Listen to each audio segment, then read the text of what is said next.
निम्नगानाम यथा गंगा देवानाम अच्युतो यथा वैष्णवानाम यथा शंभो पुराणानाम इदं यथा वैष्णवानाम यथा शंभो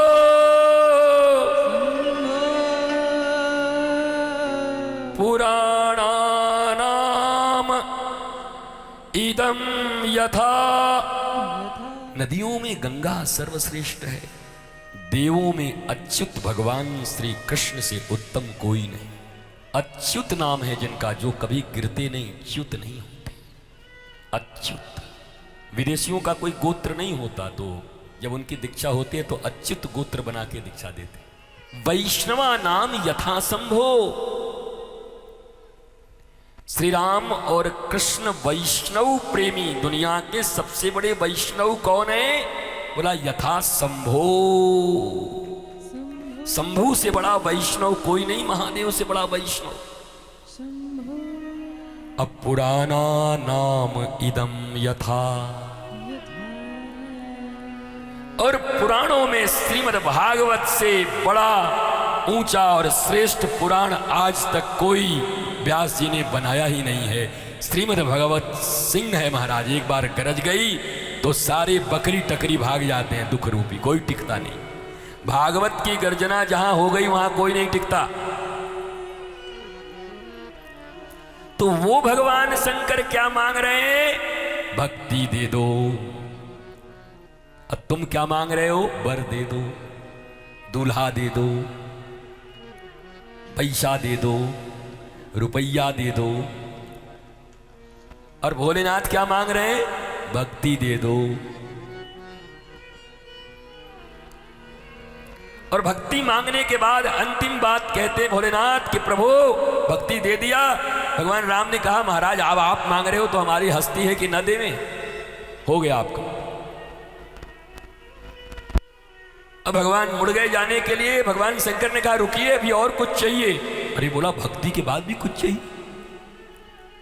हमने तो सुना दुनिया में सबसे बड़ी चीज भक्ति है, क्योंकि हमने घोषणा कर दिया अहम भक्त पराधीन हूं, मैं भक्तों के पराधीन हूं, सारी दुनिया मेरे अधीन है और मैं भक्त के अधीन हूं। और भक्ति जब मांग लिया भोलेनाथ तो अब क्या मांग रहे हो? पर वो भोलेनाथ हैं, नाम ही के भोलेनाथ हैं, मांगेंगे तो बहुत कुछ मांग लेते, इतने भोले भी नहीं है। तो बोला भक्ति के बाद और क्या चाहिए तुम्हें? तो भगवान शंकर ने जो मांगा है राम जी से, भारत के प्रत्येक राम भक्त, शिव भक्त, कृष्ण भक्त, देवी, जो भी भक्त हैं, श्रद्धालु हैं, उनको सीखना चाहिए और यही मांगना चाहिए।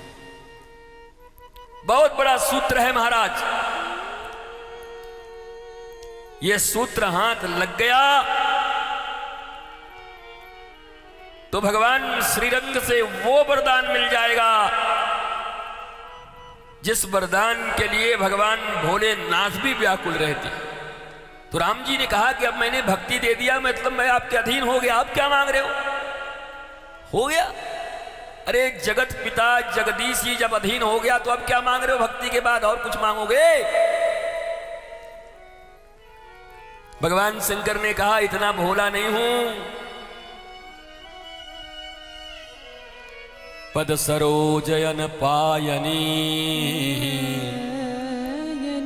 भक्ति सदा सत्संग। भक्ति वो मणि है जिससे तुम अधीन हो जाते हो। समझ लो कितनी कीमती चाबी और कितना कीमती मणि और कोहिनूर हीरा का भी बाप है ये, जहां परमात्मा तुम्हारे अधीन हो जा रहा है। भैया घर में कीमती चीजों को सड़क पे निकाल के फेंक देते हो या अपने तिजोरी में रखते हो, संभाल के रखते हो? भगवान शंकर ने कहा कि भक्ति तो मिल गई, पर भक्ति के इस मणि को रखने के लिए एक गोदरेज का बढ़िया तिजोरी भी दो।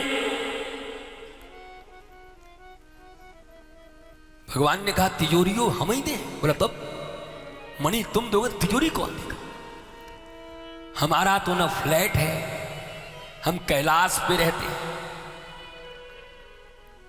चिता का भस्म लगाते हैं, वाहन में भी एक बैल है महाराज, उस पे भी उल्टा बैठते हैं हम, तो हम इतनी तुम्हारी कीमती भक्ति रूपी मणि को रखेंगे कहां? उसके लिए हमें एक तिजोरी दे दो, अलमारी दे दो, लॉकअप। ठीक है बोलो शिव जी क्या चाहिए? तो भगवान शंकर ने सारी दुनिया को कृत्य करने के लिए और हमारे और तुम्हारे जैसे रामनवमी, जन्माष्टमी और शिवरात्रि के नाम पर सिर्फ नृत्य करते हैं, पर भगवान ने सीख दिया कि भक्ति रूपी मणि को रखने के लिए एक तिजोरी चाहिए,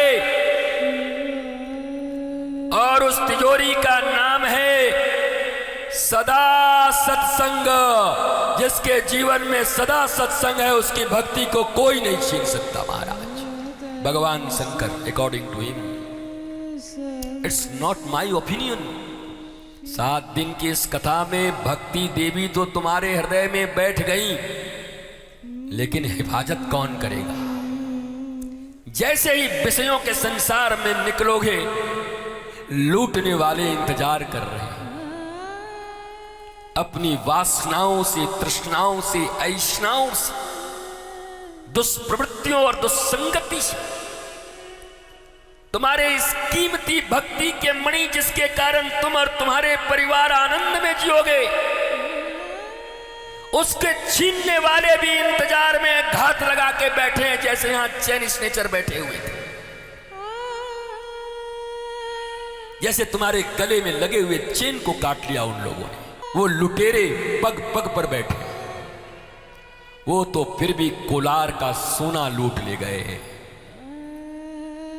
वो सोना जाए तो जाए कोई बात नहीं है, पर ये चैन का सोना जिंदगी से न चला जाए, ये बरकरार रहे और ये सत्संग और भक्ति से रहे, ये सोना बरकरार रहे, बचा रहे। नहीं लोग पागल हो जा रहे हैं, सोए बिना नींद की गोली ले लेके मर रहे हैं।